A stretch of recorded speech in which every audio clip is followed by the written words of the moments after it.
just wonderful. The Democrats are going to get together in Philadelphia this day. Listen to the president tonight, Joe Biden tomorrow. It's their annual issues conference.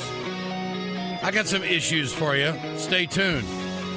Welcome to the Ed Schultz Internet broadcast. This podcast brought to you by Communication Workers of America, Alliance for American Manufacturing, BioGreen Clean, and the iSave team. We bring it to you from the frozen tundra, northern Minnesota.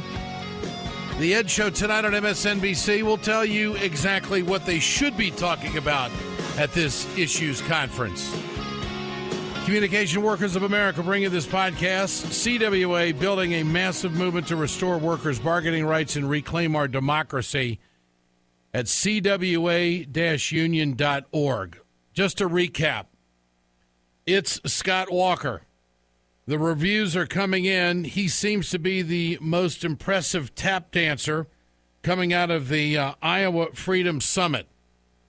Now, let me just tell you about Walker. As you well know, we've covered him quite a bit in the last 5 years. The guy knows the jargon. He knows the dance. He knows the drill. And he's a little bit more polished and a little bit more sure of himself than some of the other candidates. And I'll compare him to Sarah Palin. If Walker had his teleprompter go out, it would not have mattered because he knows who he is, he knows what he wants to do, and he knows how he wants to do it. That's an attraction to conservatives. They interpret that as conviction. So he has now filed papers and set up a committee called Our American Revival. And a new website for the organization was scheduled to go up earlier this week. I'm not sure if it's up and running, but these are all the steps that you take if you want to be the Koch brother darling and if you want to get money and you want to run for president. Walker's biggest attribute right now is that he can say something nobody else can say because it's well documented nationwide, the effort to push back against this governor. He's won 3 elections in 4 years. No one else can say that. No matter how much you throw at the guy, no matter how much you investigate the guy, he's Teflon. It doesn't seem like anything sticks. And he is running yet another very aggressive agenda in Wisconsin during this legislative session.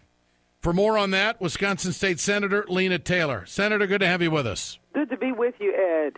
And hello to all of your listeners, and thank you for keeping your finger on the pulse of these issues. Well, thank you.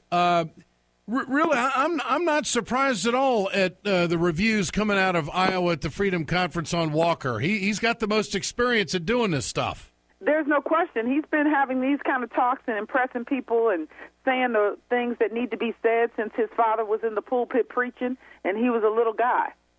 So, these are the things he's been practicing a long time. And then as a legislator here, as well as these last 3 elections that he's had with us that have truly given him a large profile and visibility in the last 4 years. He's made a lot of practice. He's learned to, as my congresswoman says, say one thing and do another. So this gentleman grew up watching his father present every Sunday. Every Sunday. And I'm certain he learned to practice to say some things that, his father wouldn't know maybe everything he was doing like a lot of teenagers. Well, let's shine a light on this. He wants to cut $300 million out of the Wisconsin State University system, and he wants to throw $220 million at an NHL hockey arena. Take us down that road. There is no question that he has said he wants to cut the university system and says then he wants to give them flexibility. And I'm challenged by that because if you don't invest in education, then frankly what you're doing is cutting off your ability to compete in the future. I mean, making sure that we have individuals that are graduating from our universities is something that, whether it was K through K-12 education, technical college, or our universities, Wisconsinites have always invested in education. Such a cut will be hugely challenging for our university system. And I'm certain that this stems from Ed finding out, I want to say the number is almost the exact number that they saw. They the Republicans called it a slush fund for the universities for the research dollars that they had that are in different silos, because depending on which department, they have different dollars. They don't get to lump those dollars together. They have to have them in order to get funding for various research pieces that happen. And short version, it seems that they're taking advantage of those dollars that are in those different silos for different departments. That is not the way that we can budget for our university system. If we don't want to be have research institutions, and we don't want to make sure that our people can compete later, then you go down the track that the governor is talking about going down. It's very disheartening. Now, regards to the arena, there's no question that having an NBA team and NFL teams, that those are huge benefits for communities, whether it's tourism dollars, whether it's the taxes that the players have to pay. All of those things are important components for revenue for our state. And so there's been a huge upheaval on exactly what will happen. The speaker in the assembly was suggesting, because the owner shook President Obama's hand, that he didn't want to even do a arena and allow the new owners of our Bucks team to get an arena that would be more conducive, for lack of a better way to say it, for the team and for entertainment uses. And so the governor has put out a plan that basically says he will help with bonding, and they will have to pay all of that back. The taxpayers won't, that the dollars and the revenues from the taxes that the players and the dollars that the players make should be used to go towards that. Candidly, the governor said two things that I partly agreed with. One was he didn't let the casino go forward in the Racine-Kenosha area, which I was happy about because of the Potawatomis that are in my area, and then this plan for the stadium. Although I can't say I agree with maybe every component of it, but I like the fact that he sees that it's important for that to happen. So, those pieces are decent components that he said, but the cut to the university system is cutting us off at our knees so that our children in the future are not going to necessarily be able to compete at the levels that they need to. In the meantime, at the Iowa Freedom Summit, he was touting how they cut taxes in Wisconsin. Here it is. So I got to tell you, we've taken on an aggressive agenda. We've not only done that, but we've cut taxes. I mentioned that before, but we went big and bold there as well. We reduced taxes by $2 billion in the hardworking taxpayers of our state. In fact, we lowered taxes on employers, on individuals, on property. Our property taxes are lower today in Wisconsin than they were 4 years ago. How many governors can say that?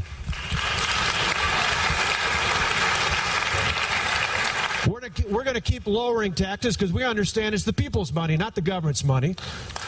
That's the difference.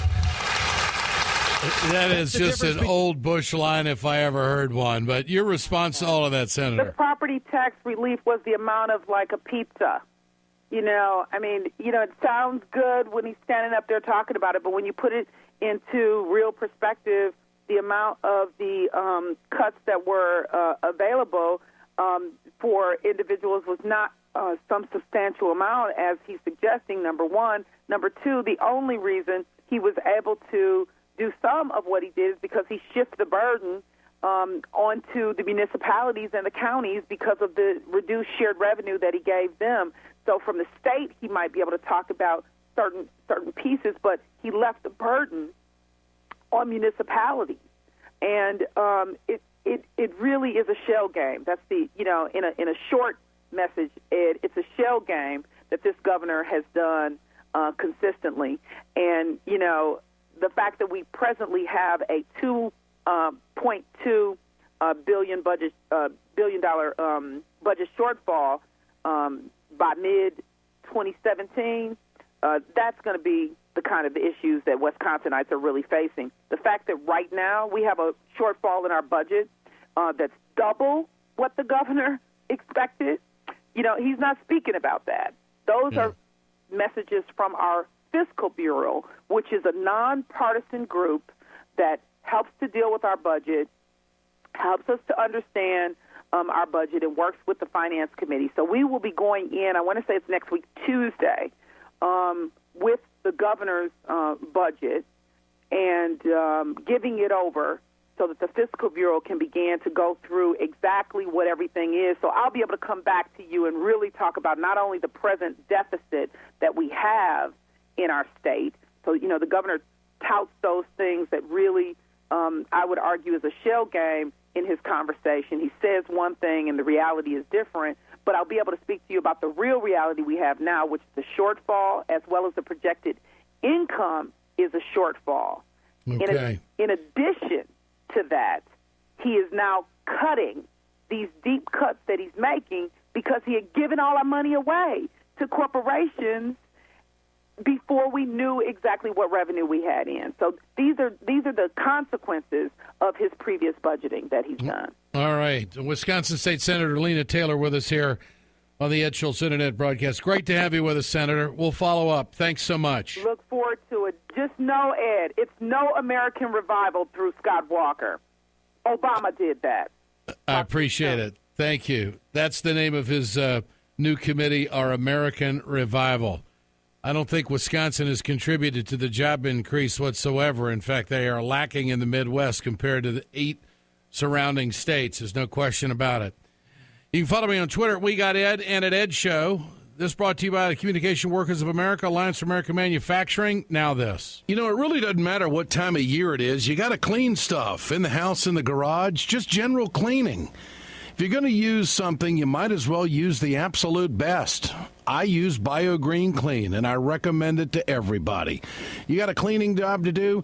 This is what you want to use. BioGreen Clean. It's from the earth. It's plant-derived. You can use it year-round on everything. The garage, the kitchen, bathroom, floor, rugs, walls, general cleaning. It does it. Pet stains, you name it. Listen to Candy. I was cleaning my oven. You normally have to take the shelves out, and they were really disgusting, just like the bottom of the oven was. And I normally would have to scrub them with steel wool and all sorts of stuff to get the stuff off. But I didn't have time, so I just put them in the sink, filled it up with water, and I put in some BioGreen Clean, and came back later and saw all this stuff floating in the water and realized that it had cleaned it all by itself, and all I had to do was take a rag and wipe it down. And I was like, oh, my God, this was the easiest thing.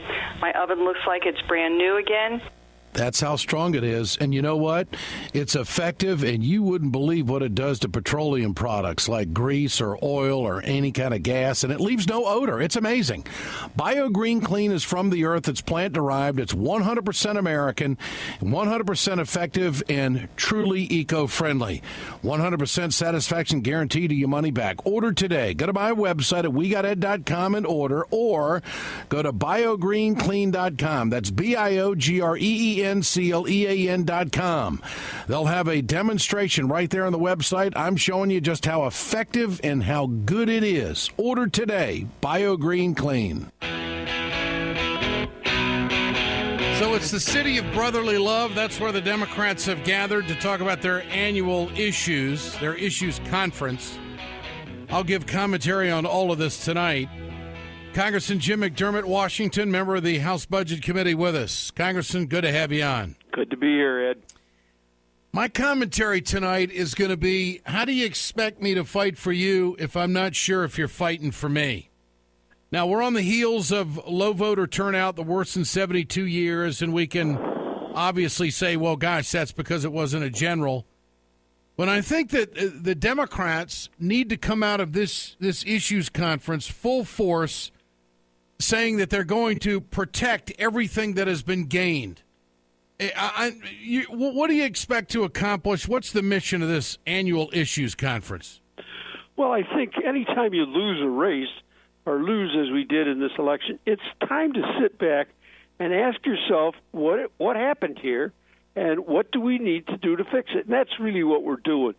We're going over what we tried, what we didn't try, what we didn't say, what we should have said.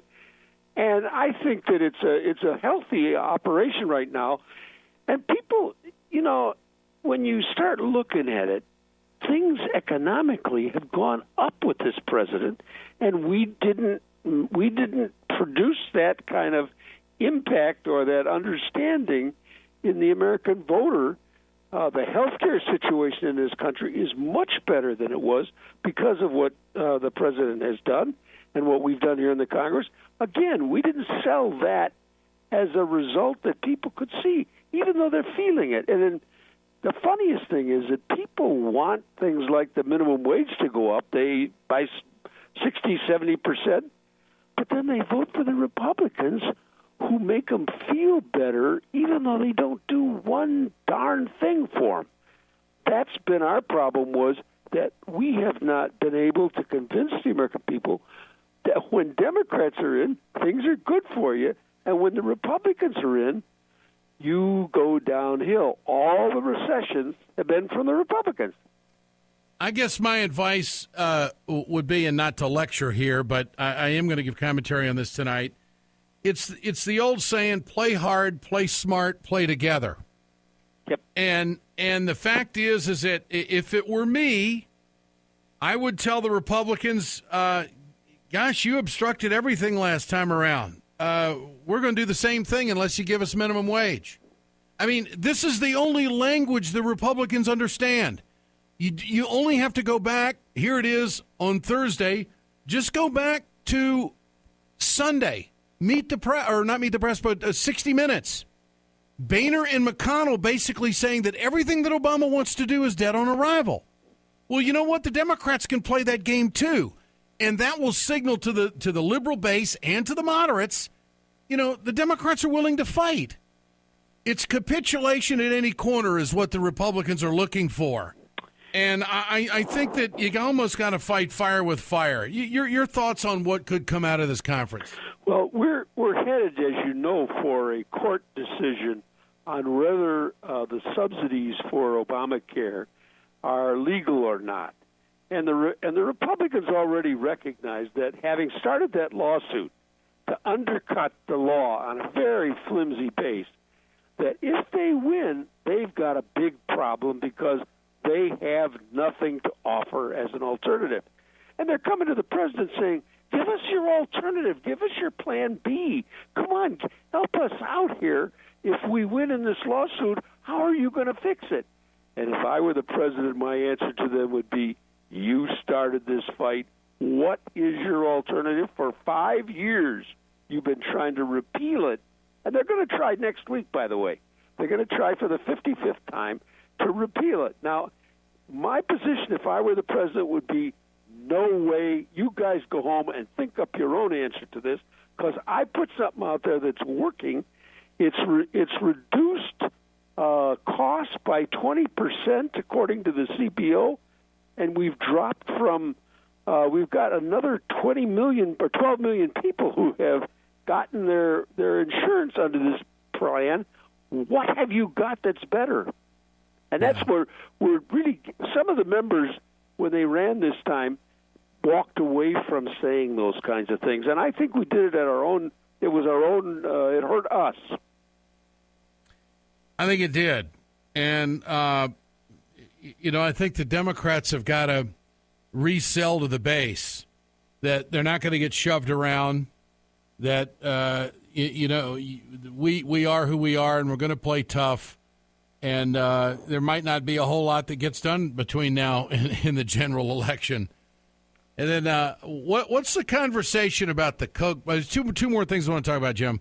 One of them is the TPP. First of all, if the Democrats want to support the middle class, they have to say no to a lousy trade agreement. And I know that there's a lot of consternation in caucus about that. About half of you are against it, half of you are for it because you want moderate votes. Let me tell you something. Moderate voters, they're not. It doesn't matter who you vote for. It's going to be your paycheck if this bad trade agreement goes through. How much fight is there amongst the Democrats in this?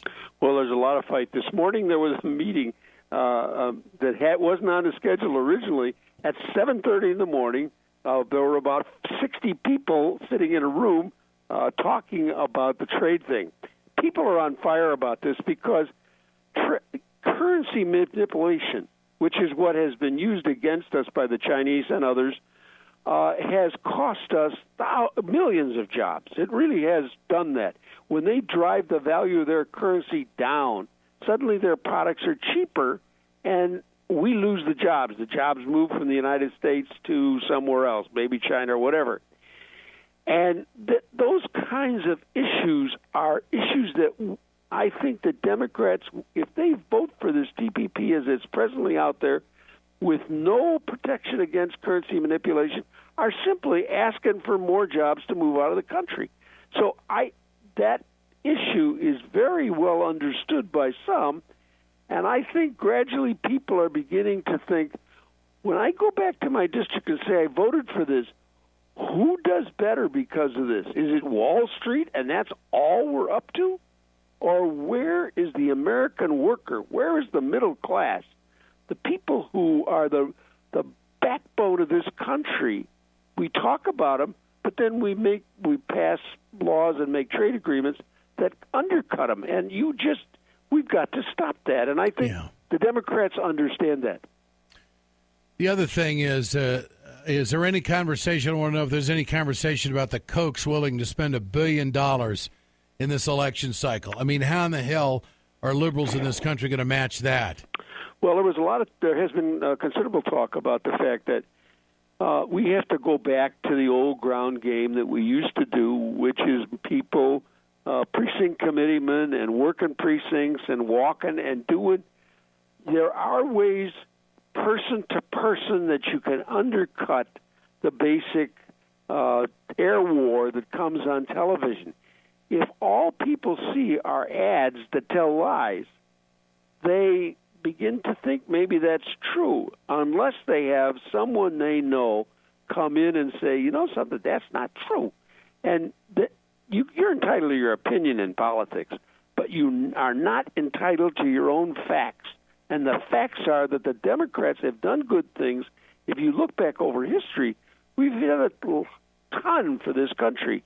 And sometimes we aren't very good at saying, hey, look, stop it. That's not true. That's not what we did not do this that we're accused of. So I think people are understanding we're going to have to change our way in how we reach out to communities on a personal basis, on a person-to-person basis, is the only way it's really going to be turned around. Money will beat us if we allow money to be the way things happen.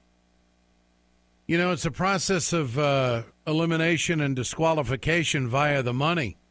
Yep. I don't want this to sound bad, but the Democrats may be stuck with Hillary Clinton, whether they want her or not, because she's the only one, along with her husband, that can raise that kind of money. I mean, I don't want to sound bad or negative here towards the Clintons. I like them, and I think she'd be a good president.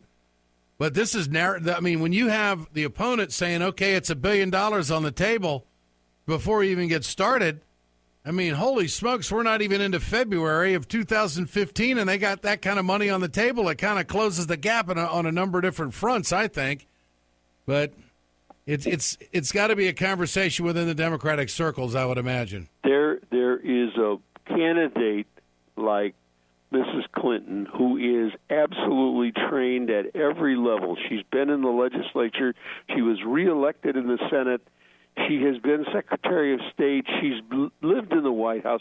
She is a perfect candidate. Now, her ability to raise money, I think, is on a basis that is so solid that we will be able to compete if money were all there were. But we have to be willing to go out and register voters. We got voter suppression going in North Carolina and Wisconsin and all over this country, and we're driving people away from the polls, and we've got to go back and work those places and get those people convinced that they have to go and register and they have to go and vote. That's our biggest problem, is getting our folks out. Congressman Jim McDermott, Washington, member of the House Budget Committee. Always a pleasure. Great to have you with us, Jim. Thanks. Suck, kid. Bye. You bet. Now this. It's time to continue our conversation about mechanical insulation. Mechanical insulation is for the piping systems in our nation's commercial and industrial facilities. Facility owners are burning up billions of dollars through the lack of mechanical insulation on these piping systems. One uninsulated steam valve will cost you 1 barrel of oil in heat loss per year. The average hospital has hundreds of these steam valves. The insulation on the valve pays for itself in less than a year. Adding the necessary insulation to the piping for a steam line is paid back in just 12 to 14 months. America, what are you thinking? we're wasting billions. Take the walk through your plant and look at the piping systems. Call the iSave team. Insulation saves America valuable energy, and this team of energy conservation specialists is shovel-ready to save you money.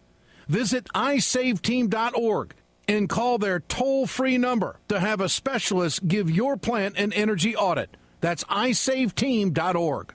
Subscribe to the Ed Schultz podcast today. Simply log on to iTunes, search for Ed Schultz, and click the subscribe button to have the show delivered to your preferred listening device daily, free of charge. Rate and review the podcast and tell us how we're doing. More details at WeGotEd.com. Follow me on Twitter at WeGotEd and at Ed Show. The Ed Show tonight on MSNBC, 5 o'clock Eastern.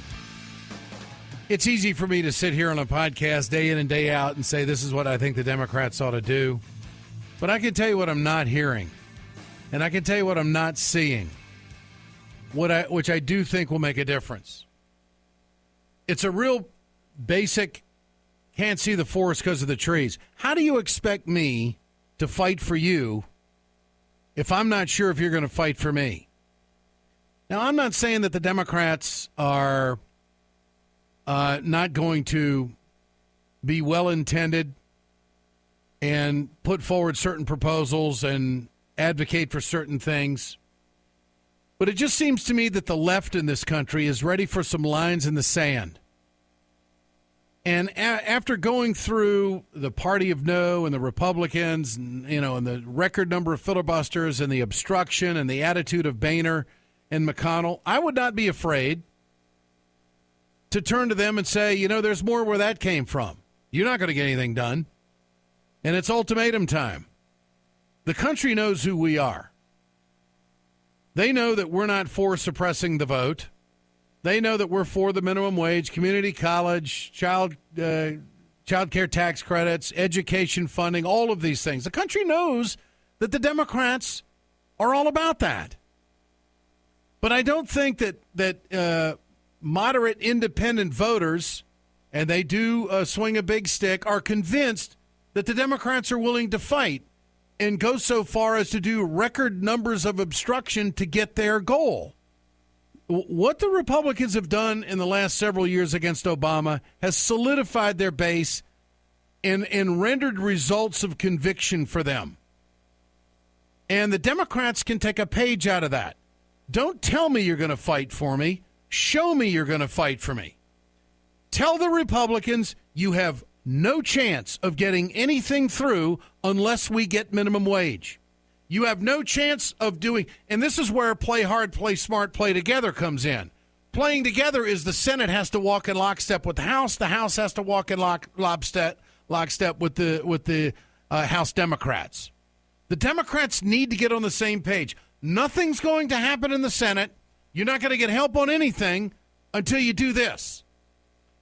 And I think that the liberal base in this country would be motivated and would work for voter registration, knowing that there's someone out there that's drawing a line and fighting for the progressive movement.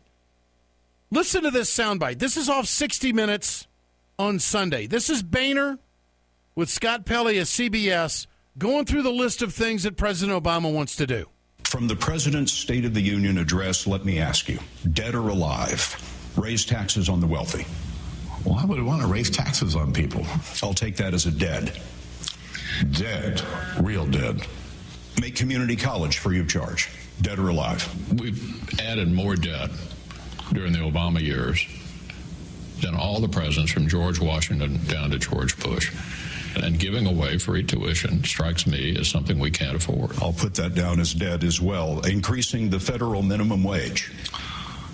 Bad idea. Dead. It's a bad idea. I've had every kind of rotten job you can imagine growing up and get myself through school. And I wouldn't have had a chance at half those jobs. It's the federal government that kept imposing higher minimum wage. You take the bottom rungs off the economic ladder. Finally, dead or alive, tripling the child care tax credit for working families. We're all for helping working class families around America. I think we'll take a look at this when he sends his budget up, something that could be looked at in the overall context of simplifying our tax code. Now, that's the majority. My way or the highway. Now, the Democrats ought to be playing that piece of audio tape at their issues conference in Philadelphia. And so everybody knows, okay, this is what we're dealing with here. Now, what do you want to do about it? Capitulate? Give in? End up thinking like they think? This is a war for the country. This is a political battle. This is a Donnybrook to see who has power. The Republicans have always understood power. And the liberal base in this country, I believe, is not convinced that the Democrats know what power is. And when they have it, they don't know how to use it. Now, President Obama is going to go talk to the Democrats tonight. Well, that's just great. And he is going to give some lofty vision of what he thinks we ought to be doing. I've read it. You can see it on Huffington Post. He's blogged about it. It's a no, can't get done, won't get done piece of writing in the eyes of the Republicans. So what is it going to take to wake up the Democrats, to make them realize that you fight fire with fire? And it's unfortunate that we're going to be at a stalemate, but they are the ones who are producing it by wanting to dismantle absolutely everything this president has accomplished and disregarding the last two general elections. We're not going to get the House back for a long time because of gerrymandering. There's a chance the Democrats could get the Senate back in 2016. And there's a chance that we could hold the executive. But the fact is that you're not going to accomplish anything until you break the back of the Republicans and don't give them anything they want. This is the arena they want to play in. You got to put on the boots if you're going to walk in the mud. And I think this idea that the Democrats are going to have this issues conference and come out with lofty talking points and well-intended efforts to turn this or that around, it's not going to work against the mindset of the soundbite that I just played for you. It ain't going to work. And liberals in this country don't believe it's going to work. You must draw the line in the sand. There will be nothing accomplished in Washington unless we get minimum wage increase. Pick your issue. You want community college free? Well, you've got Mitch McConnell convinced that it's going to blow the budget up, but he doesn't have an actuary to show it. You want a better workforce? Give people a better opportunity. They don't buy into that. They don't buy into anything. So it's about power. And I hope that someone at this issues conference talks exactly the way I'm talking, because I know I'm right. The Republicans underscore with their actions about how I'm correct on this. This is the Ed Schultz Internet Broadcast, brought to you by Communication Workers of America, Alliance for American Manufacturing, BioGreen Clean, and the iSave team. The Ed Show tonight, 5 o'clock Eastern. We're back tomorrow.